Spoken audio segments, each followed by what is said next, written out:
बिस्मिल्लाहिर्रहमानिर्रहीम। अस्सलाम वालेकुम dear student, welcome to online classes. बेटा आज का हमारा टॉपिक है फंक्शन एंड मॉड्यूल। फंक्शंस और मॉड्यूल जो हैं वो हमारे कोड को एफिशिएंट बना देते हैं और बेहतर तरीके से हम अपने कोड को ऑर्गेनाइज कर सकते हैं और हमारा जो कोड है वो रीयूजेबल भी हो सकता है। यानी हम फंक्शंस को एक ही बार लिख के उसको बार बार यूज़ कर सकते हैं उसके कोड को।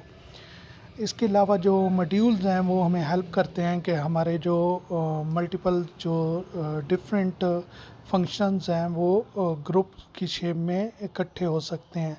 तो सबसे पहले हम डिफ़ाइन करते हैं, डिफ़ाइनिंग एंड इन्वोकिंग फंक्शंस के बारे में पढ़ते हैं। तो defining and invoking functions are defined using the DEF यानी डिफ़ाइन कीवर्ड। DEF एक कीवर्ड है जो कि हमें फंक्शंस को डिफ़ाइन करते हुए लिखना होता है। नीचे एग्जांपल देखें तो आपको DEF नज़र आ रहा होगा। नीचे एग्जांपल में यहाँ पे ब्लू कलर में DEF लिखा हुआ है, ठीक है। तो DEF आपको फंक्शन नेम से पहले लिखना होगा। Function are defined using the def keyword followed by the function name, यानी उसके बाद क्या आएगा, फंक्शन नेम। ग्रीट जैसे एग्जांपल में यहाँ पे ग्रीट लिखा हुआ है तो ये ग्रीट क्या है, फंक्शन नेम है। तो याद रखिएगा हमें फंक्शन नेम से पहले DEF यानी डेफ लिखना है, फिर उसके बाद हम क्या लिखेंगे, फंक्शन नेम। और फंक्शन नेम हम वेरिएबल नेम की तरह अपनी मर्ज़ी से कुछ भी रख सकते हैं।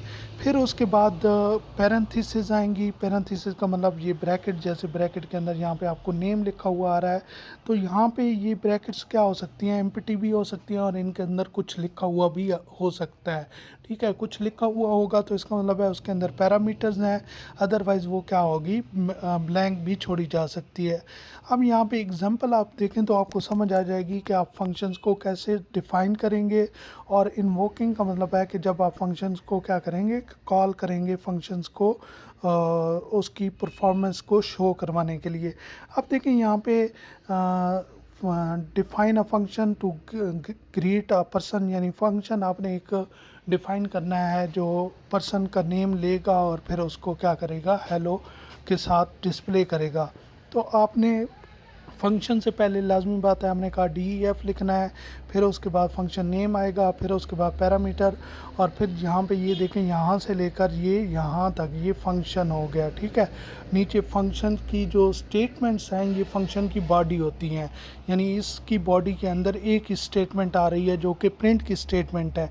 ये एक से ज़्यादा भी हो सकती हैं, यहाँ पे एक है, किसी फंक्शन में हम इससे ज़्यादा भी कर सकते हैं। अब देखिए यहाँ पे नीचे फंक्शन यहाँ से कॉल हो रहा है, इस फंक्शन को यहाँ से क्या किया जा रहा है, कॉलिंग की जा रही है। अब ये फंक्शन ऊपर वाला ग्रीट फंक्शन कॉल होगा और ये जो अली है ये किस में जाएगा, इस नेम में जाके स्टोर हो जाएगा। अब फिर ये प्रिंट की कमांड चलेगी क्योंकि इस फंक्शन को मैंने यहाँ से कॉल किया तो इस फंक्शन को एक्टिव होना है। जब फंक्शन को मैं कॉल करूँगा तो ये लाइन जैसे ही चलेगी तो इस फंक्शन को एक्टिव करेगी और नेम में अली आ गया तो प्रिंट की स्टेटमेंट एक ही इसके पास है तो प्रिंट की स्टेटमेंट चलेगी तो हेलो कामा अली यहाँ पे क्या हो जाएगा, डिस्प्ले हो जाएगा। तो नेक्स्ट हम देखते हैं function parameters and return value. बल्कि हम ऐसा करते हैं कि आप इसकी प्रैक्टिस कर लें आज।